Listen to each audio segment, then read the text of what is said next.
Good afternoon, everyone. On behalf of Department of Pathology and Department of Urology, I welcome you all to today's CPC. Today, to discuss today's case, we have a very distinguished speaker, Dr. M.S. Ansari. He is Professor and Head of Department of Urology and Renal Transplantation at SGPGI, Lucknow. He is an AIIMS alumnus who did his super specialization from Institute itself. His areas of interest include pediatric urology. He is the program director for postdoctoral fellowship in pediatric urology. He is the founder member of Pediatric Urology section of Urological Society of India. He is convener of clinical guidelines for various pediatric urological disorders. He is executive member of subspecialty section within super specialty for National Board of Examination and is member of executive committee of Global Consortium for Posterior Urethral Valve. He has numerous scientific publications and book chapters in various national and international journals, and has won numerous awards in many international and national forums. We welcome you, sir, and we look forward to listening from you and learning from you. And with this, we invite you to come and present your case. Thank you.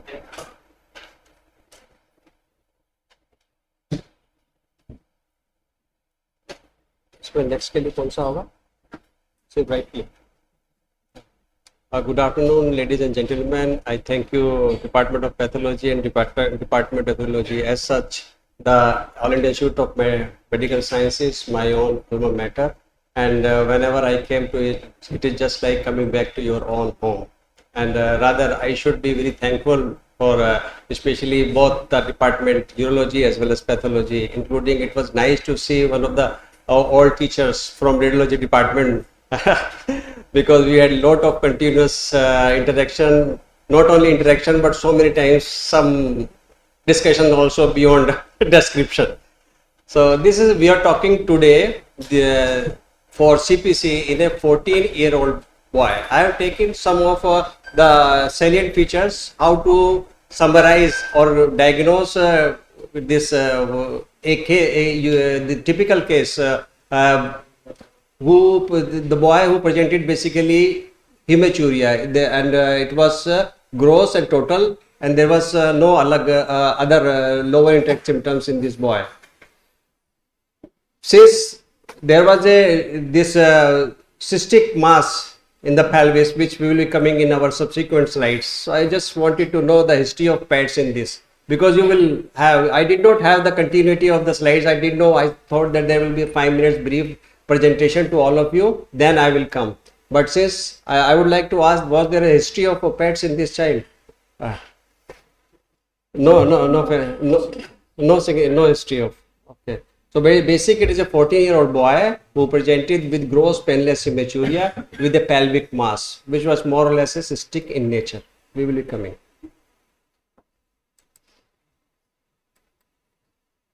So I will be sorting out some of the relevant points from history, clinical examinations, lab investigations, as well as radiology, and finally the trust guided biopsy. Nothing beyond than this has been provided to me. Let me see whether we will be able to crack this case or not. Because there may be some direct pointers when you narrow down your differential diagnosis. There may be some unique, sometimes if you're lucky, you may get some mathematical calculations also to reach to your narrow down differential diagnosis. Maybe that we are successful in this case. So for radiological investigation, I will request Dr. Sharma sir to brief it, then we will go ahead. Yes. दूसरे वाली file खोल दो, इसको minimise कर.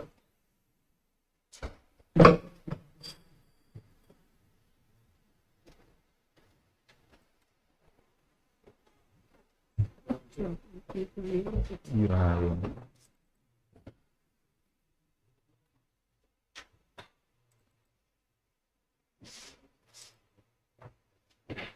you, Dr. Ansari. Nice to reconnect after a long time. Okay, so this patient has both CT and a MR done at some point. This one is a CT of 28th of January 23. So this shows this is the axial and a sagittal view of the pelvis. The pelvis is almost completely occupied by a big mass which measured 12 centimeters in maximum dimension. It is cystic. It has solid areas in the periphery, multiple solid areas, as you can see in the axial and the sagittal section. And bladder is defined by a distended Foley's bulb, which is pushed anteriorly. And to the left, this is the rectum, which is again pushed posteriorly into the sacral hollow. That's the mass which is reaching up to the lumbosacral junction. And also of note are a few lymph nodes here in the internal iliac location. Even though they were less than a centimeter in size, I'm calling them significant in view of round shape, enhancement, and multiplicity. And this is the coronal section of the entire abdomen, which shows that the left kidney was not visualized. And this is the coronal section, which again shows the relationship of the mass to the pelvis. Now, this is the MR done 2 months ago, which shows mass in the pelvis as we saw on a CT, T1 and a T2 weighted image. All that fluid areas was bright on a T2 weighted image, and these are all solid areas, as we can see. And there are few bright areas here, which I guess are areas of hemorrhage on T1.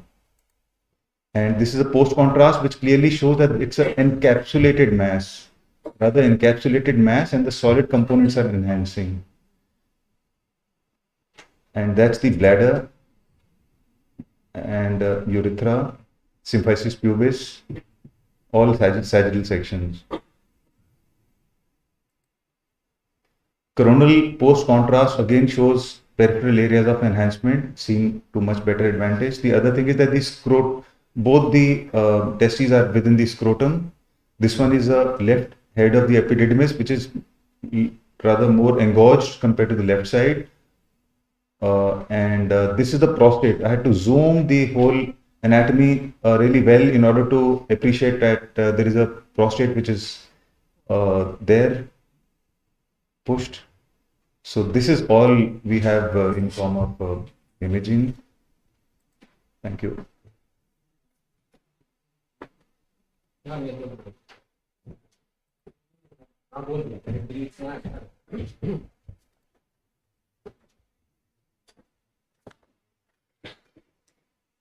Actually, we are having a CPC after a long gap because of COVID. There was a long gap, and therefore the protocol is not being followed exactly the way it should be.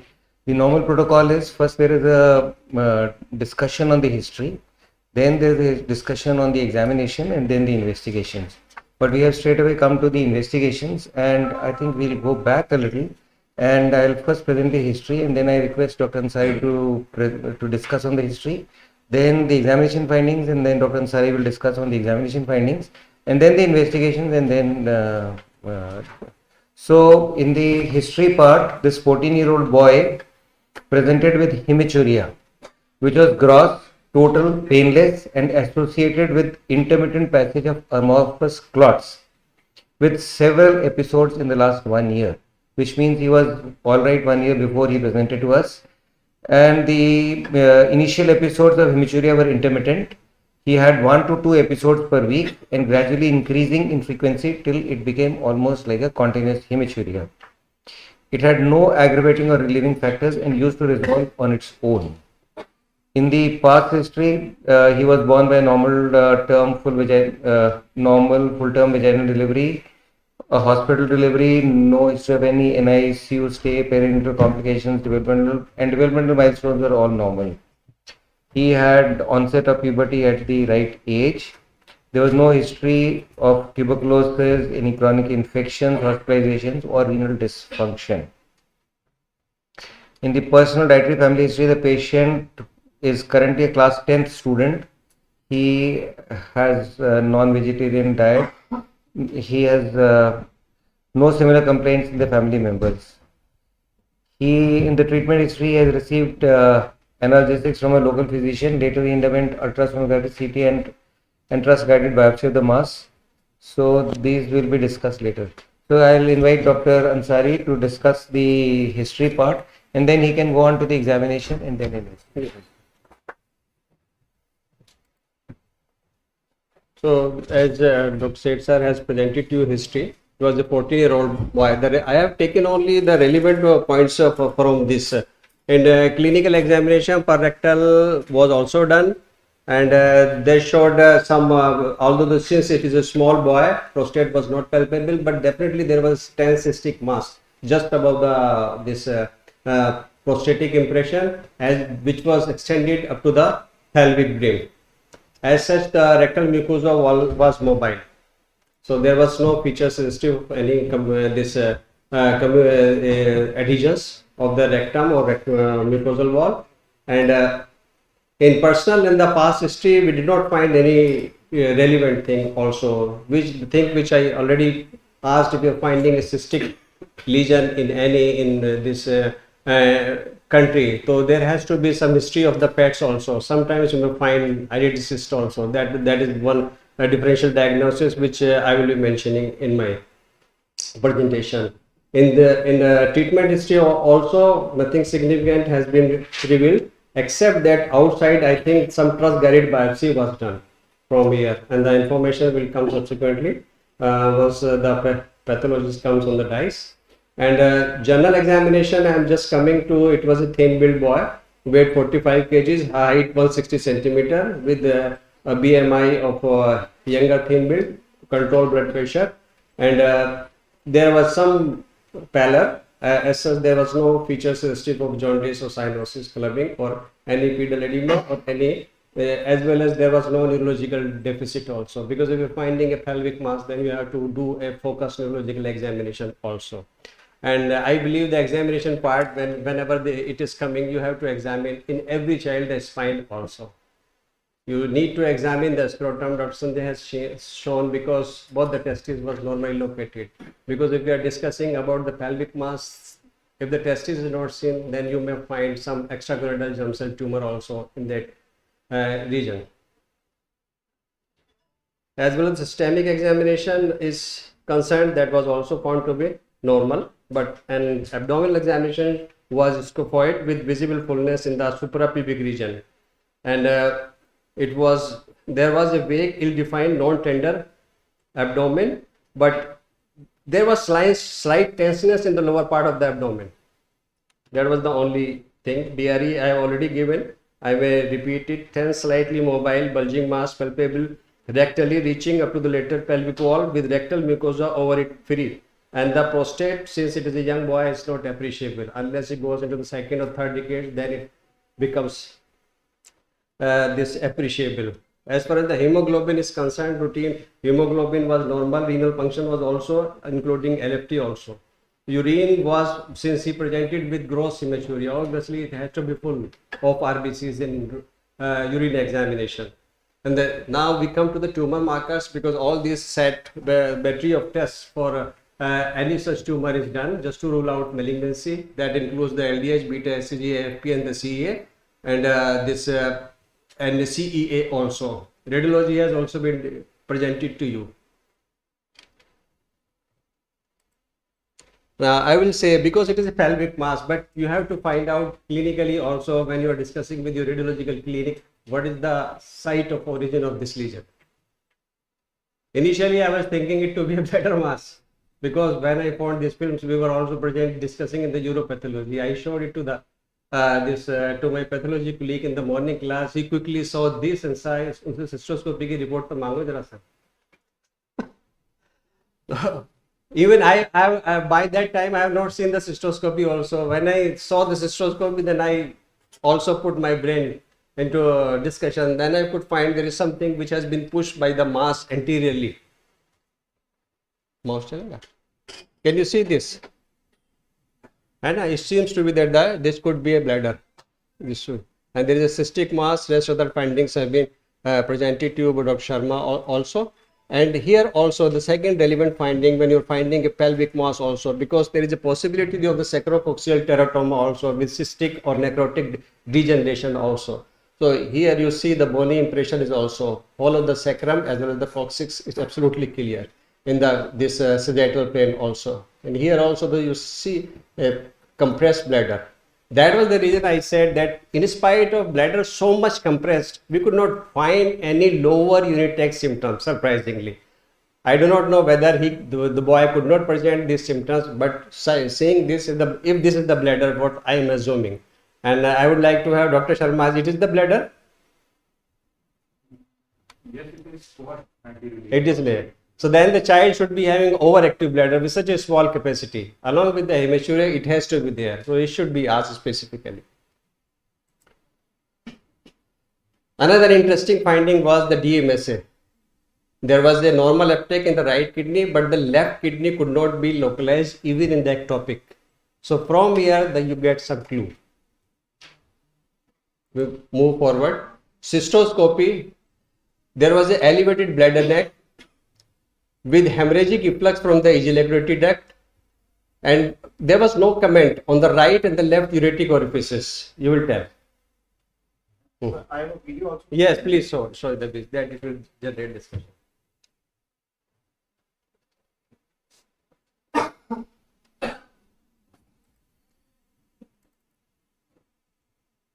He had interesting findings right from the physical examination to cystoscopy to intraoperative findings. I'll just show you the cystoscopy when we tried. Anterior urethra mucosa were normal. As we reached the posterior urethra, as such mucosa was normal and prominent verumontanum was visible. As we tried further to go inside the bladder, we encountered a very high bladder neck, or something was pushing the bladder neck so high that even the semi-rigid scope could not be negotiated with ease. With some difficulty, we could peek inside. Ureteric orifices definitely were not visible because of such a huge mound. Mucosa was fine in the bladder from one look that we could have. The important finding on withdrawal was that there is a hemorrhagic efflux coming from this prominent mount in the prostatic urethra or the verum. So this was the most significant thing that we saw in this case. A hemorrhagic efflux which was almost continuous.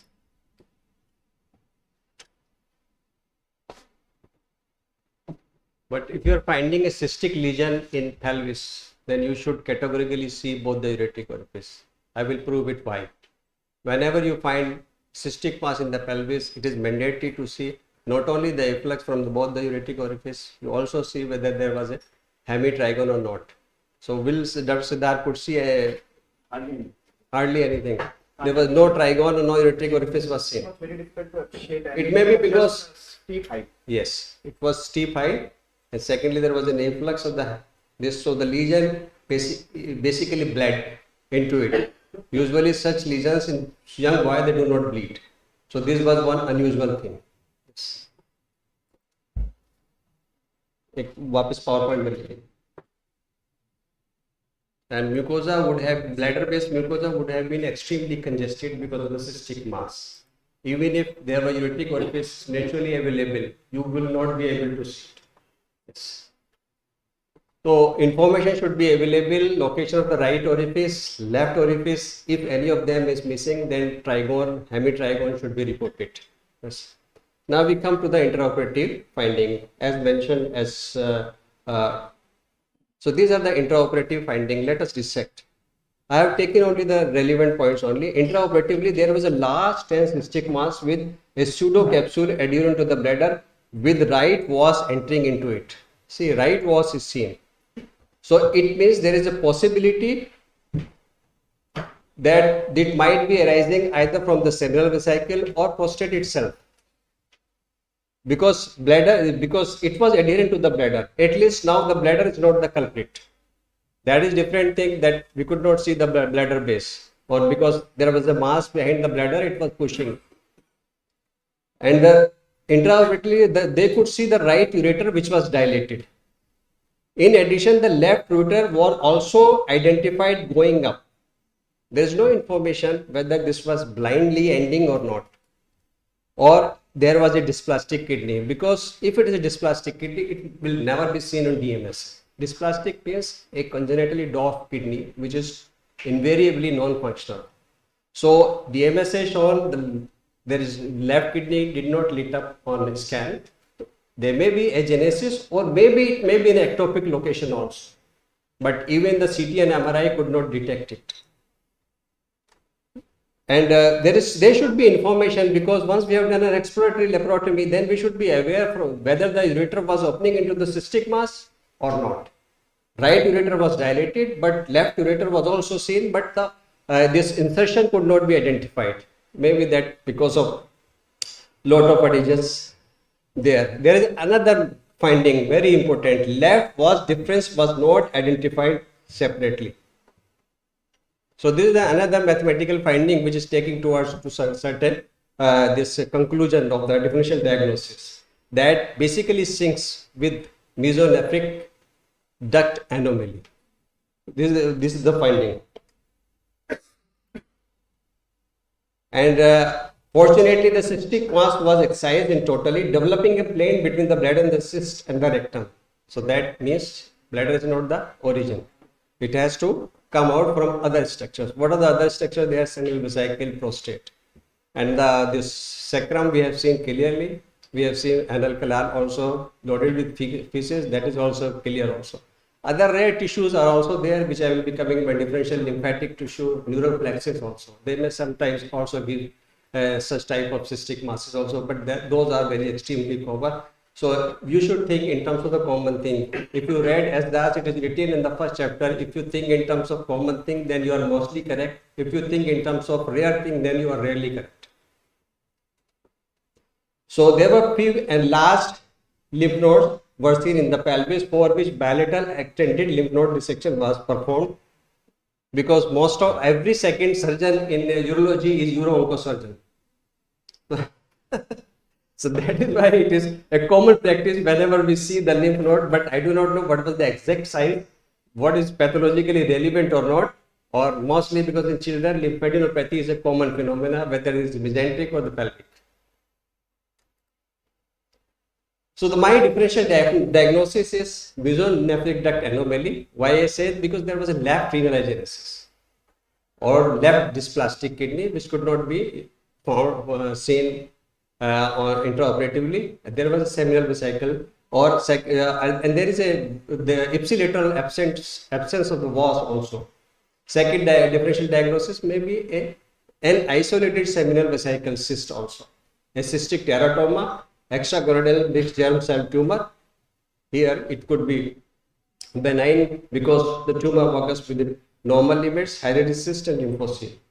But for the sake of discussion, I will just reverse this differential diagnosis from below to upward like this. So I will just discuss into this sequence. Lymphocele, because if you see here, this is lymphocele, this is the bladder here. Lymphocele in most of the time, it may be found there, similar picture. But in lymphocele, most of the time the fluid is clear and the wall is also well circumcised. But again, if lymphocele becomes infected, repeated infection may also give rise to picture similar to this. Other odd things which favor to exclude this is that mesonephric duct anomaly are not very common in lymphatic cysts. And this usually, nature is not that harsh to give two congenital anomalies together. So going to this, second I put in a reverse direction is the hydrated cyst. So I asked, there is no history of pets. Was hydrated serology done in this boy? No, because we did not suspect it. Even if it is done hydrated serology, in non-hepatic hydrated cyst, serology is rarely helpful. Most of the time, this is a clinical diagnosis that this could be hydrated cyst. Only in liver hepatic, then the sensitivity of this serology is 90% or so. While the rest of the other part, extra hepatic, the serology tests are rarely. Eosinophilia may be a part, but it is only found relevant in 15% of the Indian population. Only 15%. If you find it, that is a bonus. They may also help you to conclude your differential diagnosis. But if you see the picture, because there are various classifications of these are basically based on the hepatic, and this is the WHO classification. I am sure this picture of your reference child may fit some of these. So you have to keep the differential diagnosis of the hydrotic also. So this, just for the academic exercise, this is the classification which has been given for hydrotic cyst, mainly for the hepatic. But these may vary from a clear fluid in the cystic cavity right to the calcified fibrotic cyst. And these pictures may suit one of the middle area of these charts. Then extragonadal mixed germ cell tumor. Mostly these tumors are solid, but with maximum necrosis, or there may be some retrograde degeneration. Cystic masses may also be present in extracellular germ cell tumor. Since the tumor markers were normals, so the differential diagnosis shift to the right side, that there may be a possibility of teratoma, and cystic teratomas are very well known, although they are rare, but still it may happen. What this is the teratoma, what I was mentioning, cystic teratoma. But in teratoma, you usually get on CT scan specifically multiple germs, evidence of multiple germs are there. That may be in the form of cartilage, bone formation, tuft of hair. That can be easily found on ultrasonography as well as CT scan or even on MRI. And since the tumor marker was normal, the possibility of mature cystic teratoma could be more. Now coming to this, my last guess, which I say, mesonephric Wolffian duct anomaly, because we find in this case neogenesis along with ipsilateral, along with seminal vesicle and ipsilateral vas, because they could not also find that side of the vas also, and ejaculatory duct obstruction. And the pointers were the left neogenesis, left absent vas, and the seminal vesicle.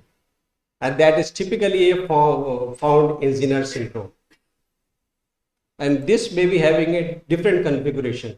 A kidney may be totally absent in Zinner syndrome, but seminal vesicle cyst may be there. There may be dysplastic kidney, ipsilateral, dilated ureter. I do not know whether the ureter, left side ureter was dilated or not. There, but not that. Not dilated. Not. Okay, so it may be because the kidney was dysplastic. Right from the birth, it was not producing urine. That is why the ureter was not dilated. That is one possibility. And a seminal vesicle cyst. So I leave this over to pathologists to give us the final remark. And thank you very much.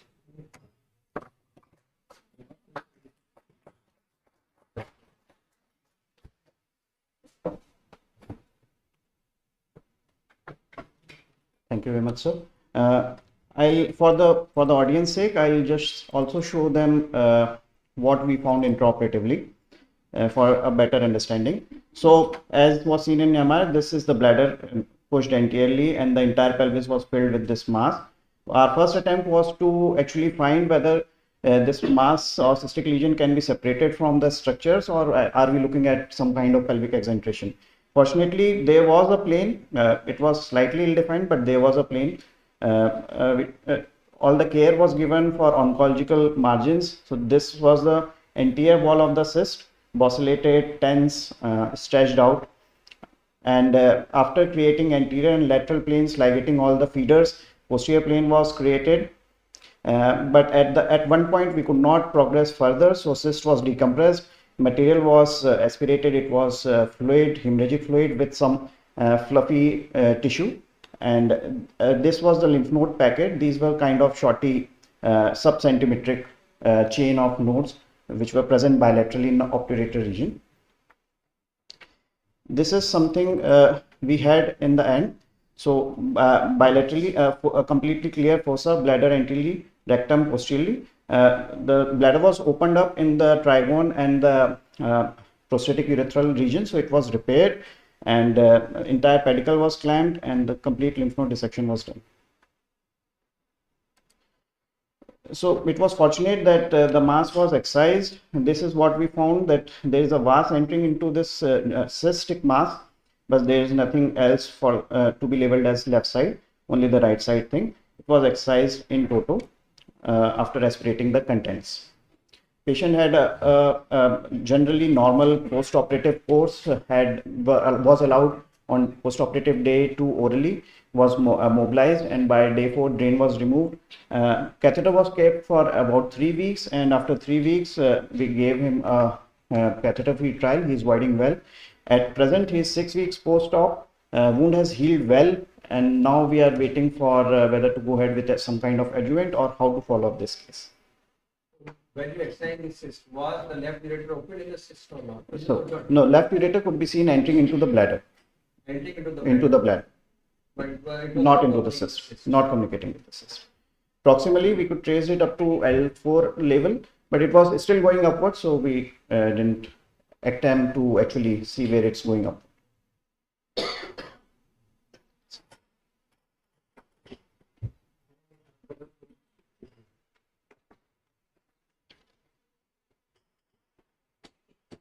Actually, we still do not know what the diagnosis is. The cat is in Dr. Seema's bag, and she will reveal it to us as well as to all of you later on. Now, the main issue was that this 14-year-old boy, he presented with significant hematuria for the last 1 year. And whenever there is hematuria, we tend to think that there is a pathology either in the bladder or in the upper tract. And one of his kidneys was normal, the other kidney was not there in the normal position.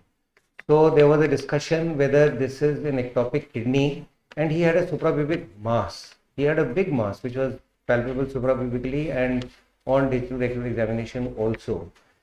So now the cystoscopy showed efflux from the ejaculatory duct. The ejaculatory duct communicates with the seminal vesicles and with the vas deferens, and the testes were normal. So we had to think in terms of both the site of origin and in terms of possible pathologies. So in terms of site of origin, the confusion was because his one kidney was not there. So Zimmer's syndrome with with hematuria, the first thought was that it is likely to be from the kidney, but then that was brought down after the cystoscopy. And in Zimmer syndrome, there are congenital anomalies that are known of the ipsilateral seminal vesicle in the absence of the kidney, because embryologically it's the mesonephric duct which not only gives rise to the kidney but also to the seminal vesicle and the vas deferens, the lower part of the vas deferens. So the pathology was more or less thought that it is perhaps in the seminal vesicle, but the absence of the kidney was something which we had to explain. Now the other thing one wondered was whether it is benign or malignant, because if it is malignant and in a young boy, if it is coming from the kidney, the tumor would not be one of the usual varieties, would not be a renal cell carcinoma or and is it something which would respond to chemotherapy, and therefore we should subject this patient first to chemotherapy and then to surgery? Because if there is a large mass in the pelvis which is kind of immobile, excision is not very easy. If it is a kidney which is higher up in the pelvis, then the excision is not that difficult. But if it is confined within the rectum posteriorly and the bladder anteriorly, you saw the bladder that was squashed, then excision is not that easy because of the limited space that is available and the risk. There is a risk of injury to the opposite seminal vesicle, there is a risk of injury to the opposite vas, and he is only a 14-year-old boy, so all these issues were there.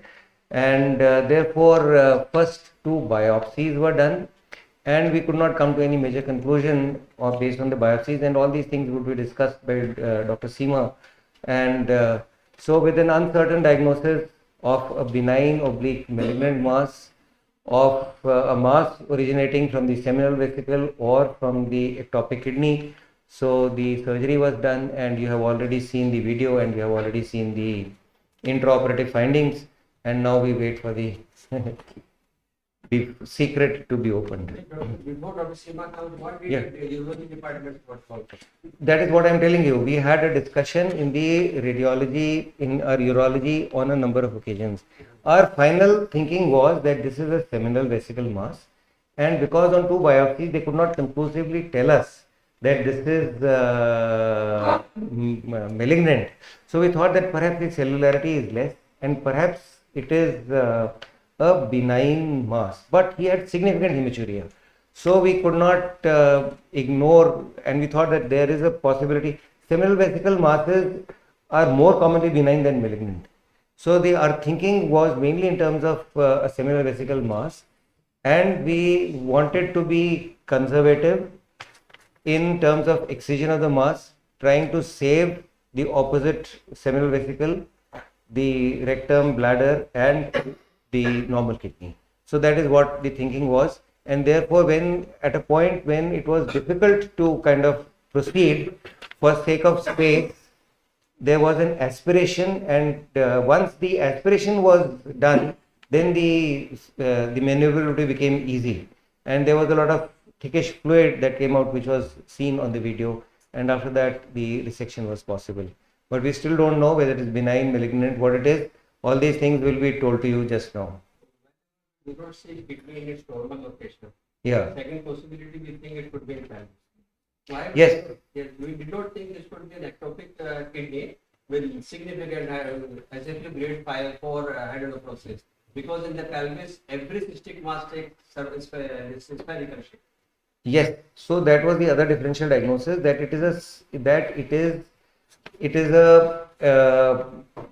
an ectopic pelvic kidney with the ureter opening in the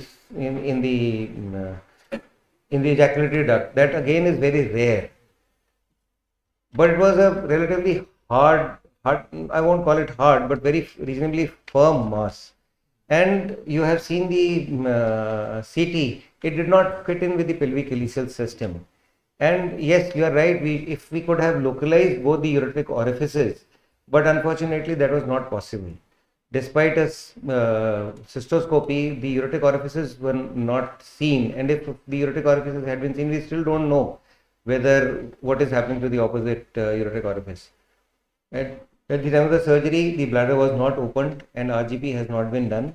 So yes, it may be an ectopic kidney with the kidney opening ectopically into the ejaculatory duct, but that would be very rare, because pelvic kidneys would usually open in the bladder. The ureteric orifice would be in the bladder.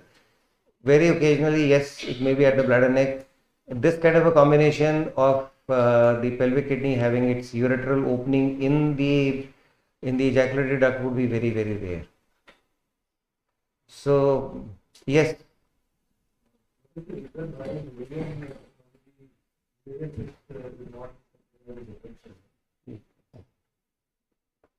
So yes, that he is a boy.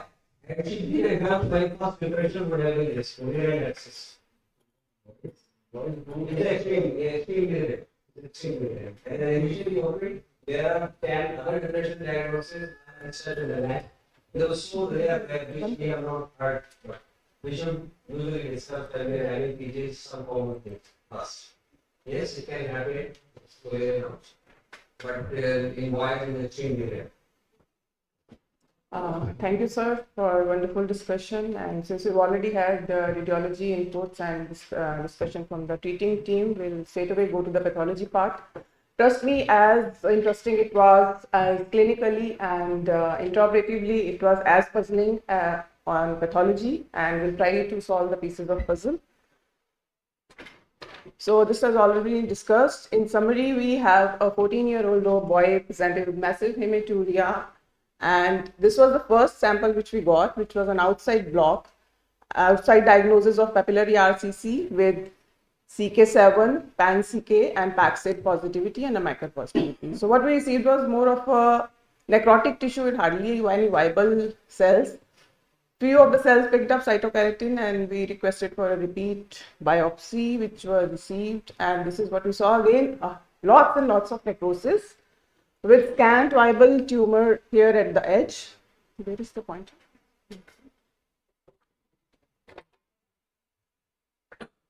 You see scant viable tumor here. So if you look at the morphology here, what we are seeing is more of a kind of glandular structures, tubulopapillary pattern, and cytoplasm moderate eosinophilic clear with some hint of mucin. Since the tissue was viable tissue was very scant, we did some ISC marker to see where are we heading, and this is what we got. Pancytokeratin was positive in viable cells. PAX8 was positive, just like it was positive in the outside report. PAX8 positivity, cytokeratin positivity, first instance was to rule out any kind of RCC. So we did papillary RCC We did CK7 and a maker. CK7 was positive, but a maker was negative. Still not sure whether we are dealing with papillary RCC or not. We also did TFE3, which was kind of non-conclusive with both cytoplasmic and nuclear positivity and was ignored. At this stage, you have to rule out all those translocation associated RCC if RCC is considered. Apart from that, we also ruled out clear cell RCC, which was not in the picture otherwise also, so that was ruled out. We also ruled out other surrounding structure, primarily, not that the age was supporting prostate, bladder, and rectal origin was all ruled out on biopsy. We were still not conclusive about where are we heading considering the scant amount of tumor. Probably query ectopic RCC with metastasis in the rectal cervical area, probably spinal vesicle neoplasm, but still not sure. So the mass was excised, and this is what we also got on the gross. You can see here on the gross, this is a nice solid growth with papillary structures, lots of them. And if you see the microscopy, papillary neoplasm, I'll say rather papillary carcinoma, the kind of proliferation here you can have see, lots of necrosis. Again, morphology mostly tubulopapillary, papillary with some eosinophilic secretions in the background. Morphology was similar throughout, so we didn't see any much variation. There was no spindle cell component. There was no somamatous calcification. All we saw was a tubulopapillary neoplasm with lots of necrosis, moderate nuclear pleomorphism, cytoplasm more clear than eosinophilic, some amount of hobnailing, prominent nucleoli and vesicular chromatin. So this is what is the high power looks like. So this was the morphology throughout as with interspersed necrosis. So we went ahead to summarize. So we had a tumor with tubulopapillary and papillary architecture with glandular pattern, columnar follicular cells with nuclear atypia and focal hobnailing and necrosis. It's not working. Possibilities. All right. So with this kind of morphology, obviously the first thought which comes is to rule out adenocarcinoma. Some germ cell tumors like embryonal and yolk sac can have this kind of morphology. Papillary mesothelioma or primary peritoneal tumors can have this kind of morphology. Considering the age, spindle cell lesions, but there was nothing remotely hinting any kind of spindle cell lesion. So this was ruled out on morphology itself. So we ruled out the lineage, first three lineages by IHC, germ cell tumor, although there was nothing to suggest. We did some markers just to rule out. So everything was negative. All germ cell markers were negative. That was ruled out. Mesothelioma was ruled out with CalDAT and WT1 negative. Clearly, we were dealing here with some kind of adenocarcinoma. So signing out adenocarcinoma in a 14-year-old was very difficult thing, and we wanted to be sure that we are dealing with, we are going to the right direction. Pancytokeratin we did again just to confirm on the mass. It was diffusely positive. BRAF4 again suggests the diagnosis of CA. Both of them are carcinoma markers, so this is positive. So we're sure almost on section this is some kind of adenocarcinoma, but from where? Considering the origin of the mass or the location of the mass, all these possibilities have to be ruled out: rectal, bladder, prostatic, papillary RCC, Mullerian duct adenocarcinoma, and spinal vesicle adenocarcinoma. Considering the age, everything was going off the track. But morphology was very sure that we are dealing with some kind of adenocarcinoma. So rectal, as I showed in the biopsy, also was ruled out with all the negative markers of rectal region. We ruled out bladder also. Nothing was suggestive of bladder. Nothing was suggestive of prostate. And again, as hinted in the outside report and in our biopsy findings, we had Paxate and CK7 positivity with the MACR negativity, still some possibility that probably we are dealing with some kind of rare RCC with the metastasis in the region. We did rule out all the translocation associated RCCs and ALK-associated RCCs which are seen in this at this age group, but nothing came positive. As Dr. Nair also pointed out, Mullerian duct, remnants of Mullerian duct can sometimes present with Mullerian duct adenocarcinoma. We did some markers which are not supposed, even they are also Paxate positive, but there was nothing to suggest that there is any Mullerian duct remnant and patient was phenotypically male. So there was nothing to suggest, and all except for Paxate, WT1 and EVER all were negative. So last but not the least, we were wondering whether it is seminal vesical adenocarcinoma. It can have overlapping features with RCC, CK7 and PAX8 positivity, and one of the markers which helps is CA125.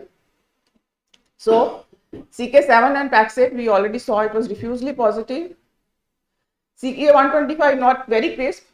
Few of the cells were showing some positivity. I'll say focal positivity. CEA is also suggested in some of the studies to be positive, but that was negative. So where are we going?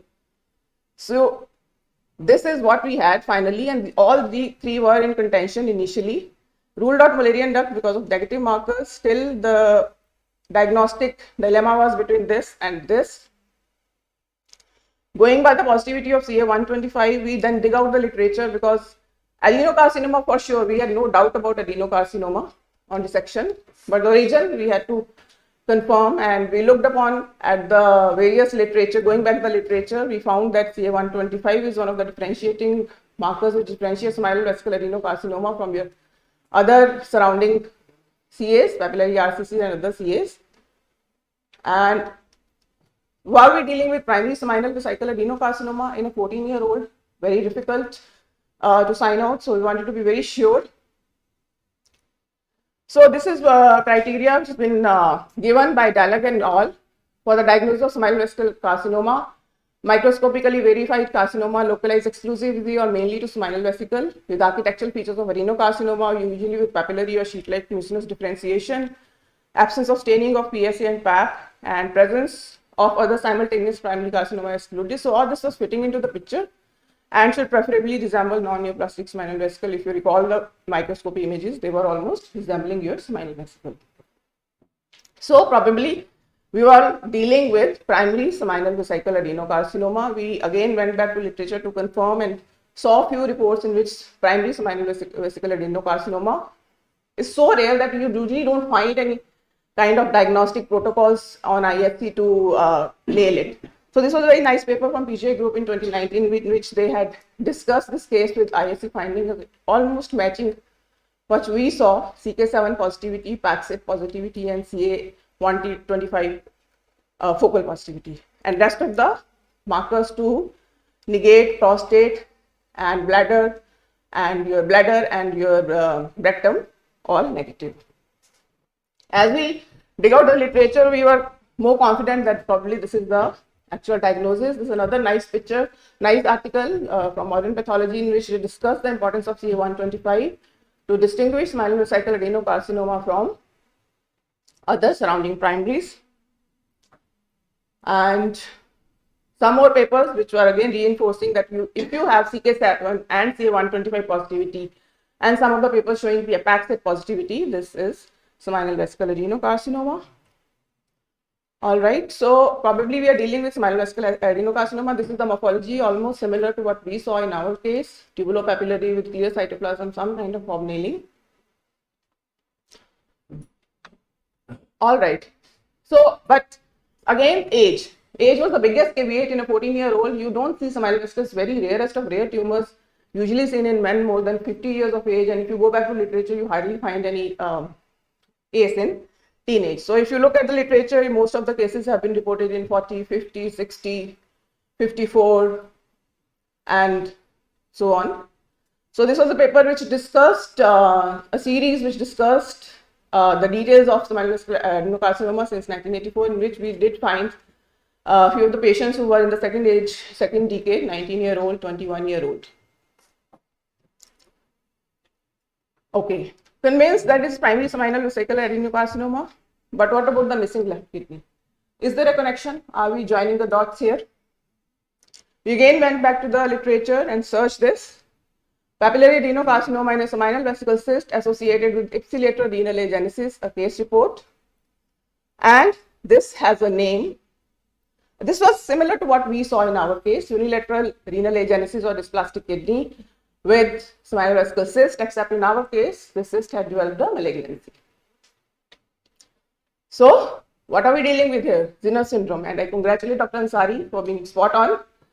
A unique triad of mesogastric duct abnormalities as an unusual cause of urinary symptoms in late adolescence. What exactly it is? A couple of case reports describing the radiology, and this is a very good review published in 2021 in which they have discussed in detail about this syndrome, discussed around 166 cases, and in this you can see this kind of patients present with urinary symptoms in second decade. In fact, 11 to 20 is the second most common age cohort which presents, and second and third decade when you have maximum sexual activity.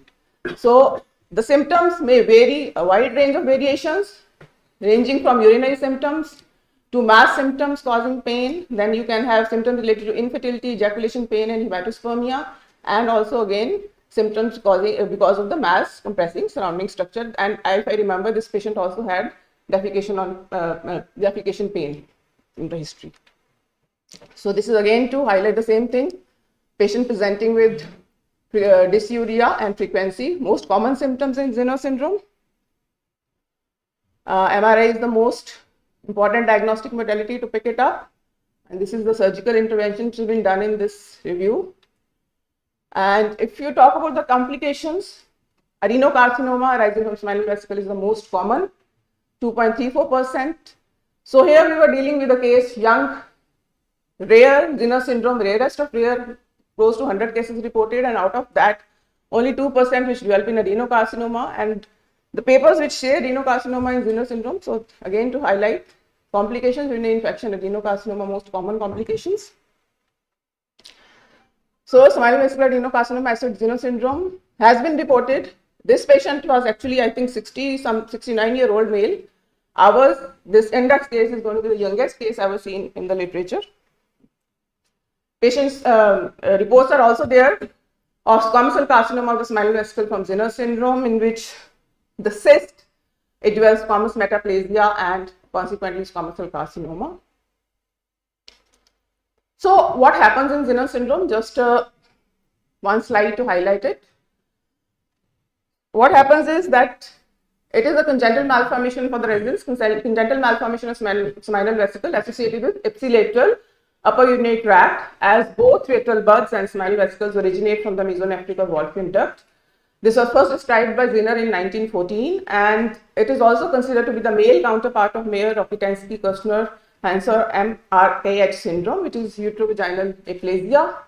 So what happens, they say that maldevelopment of distal part of mesonephric duct leads to atresia of ejaculatory duct, leading to obstruction and cystic dilatation of spinal vesicle, and abnormal uterine budding leading to renal agencies and dysplasia. And in our case, it was further complicated by development of adenocarcinoma right at the onset or right at the 14-year-old age.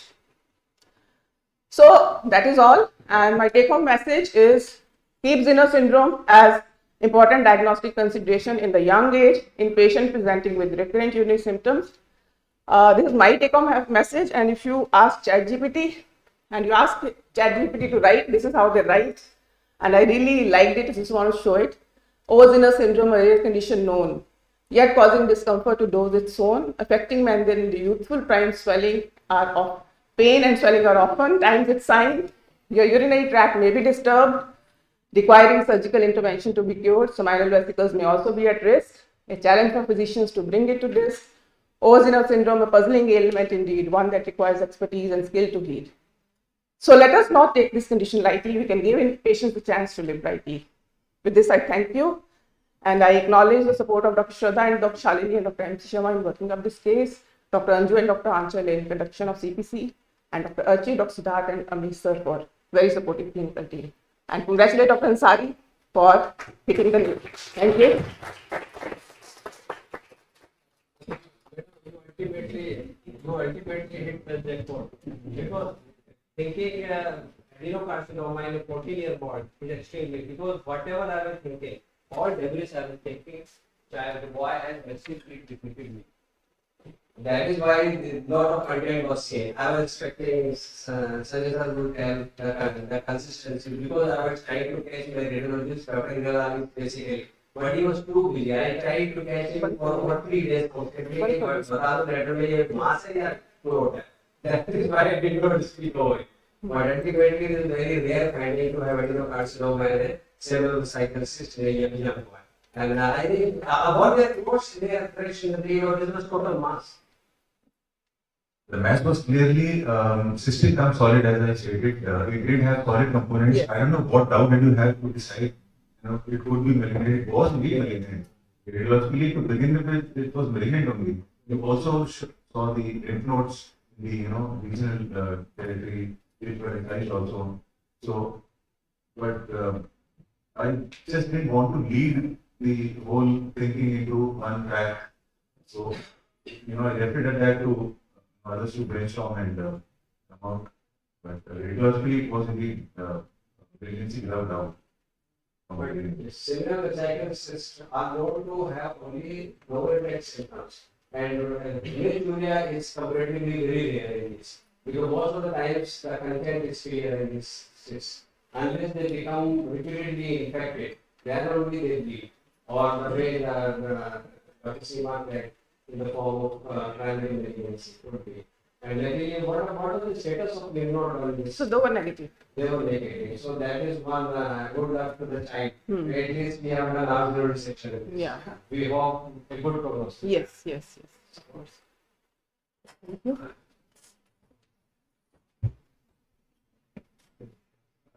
Thanks, Dr. Ansari, for an excellent discussion, and I think it's been a very good attendance today. And lots of issues have been discussed, and the academic discussion.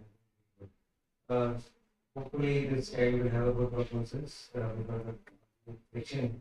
And perhaps it's a low grade malignancy, because you said in the slide you showed that the tumor tissue looked similar to the normal cell. Yes, it's well differentiated. It's Well well differentiated. differentiated Well adenocarcinoma. differentiated, hopefully low grade malignancy with an arterial section. We hope that this Could we see these adenocarcinoma cells just like similar to columnar cells found in the cell? Did they have resemblance to this columnar cells? Of the primary seminal epithelium, yes, yes, yes. So that is one positive. Positive. thing for this one. Yes, yes, We might be having a good problem. yes. Hopefully, a lot to learn from this case. Comment and a question. Excellent. So first is a comment. Sinner syndrome is not uncommon. Sinner syndrome, pathologists won't see it because there's nothing to send to the pathologist for. In a clinical urology practice, just don't need anything. You probably see about a dozen a year. But they don't need anything that needs to be done in pathology. It's a finding in every system, and they have absent kidney, they have absent the cyst, and you just treat them syndrome. The question to you was, I mean, don't take this wrong, but if we take that linear histochemistry, today it seems to be the IHC has become the Google. You put in plus, blah, blah, blah, blah, blah, you get an answer. But it's If you usually didn't have IHC, what would you have? What would your point is? adenocarcinoma. Okay. Did you see the normal cellular vesicle? No, no. There was not sominal vesicle, but there was a hint of lipofission in one of the slides retrospectively, going retrospectively when we searched. So the reason I'm asking you this is, we would normally put the radiology, the clinical, and then the pathology. It wasn't from the. It was pretty clear, both from radiology and from the finding that was separated easily. It wasn't from the bladder. The only thing that could have been left there was the kidney, which was absent. A similar vesicle was naturally existed, and it fits into a Zener syndrome. So if you didn't have IHC, would you have been able to call it a cellular vesicle adenocarcinoma, or would they have been? I would have retrospectively looked for the pigment, and if you talk only about the morphology, it's definitely favoring more towards the adenocarcinoma arising from spinal vesicle rather than the classical type of RCCs, which have a typical different type of morphology, papillary 1, papillary 2, even the rare translocations 1, they don't match the picture. If I would have not have ISC, still I would have favored some adenocarcinoma adenocarcinoma. Yes, but then for the sake of residence, we have to teach them. Okay, sure. Thanks. Even in this region, when they were very warm, Yeah. Yes. Yes. Yes. Yes. Another point. Yes. All right. Thank you. We call it a day.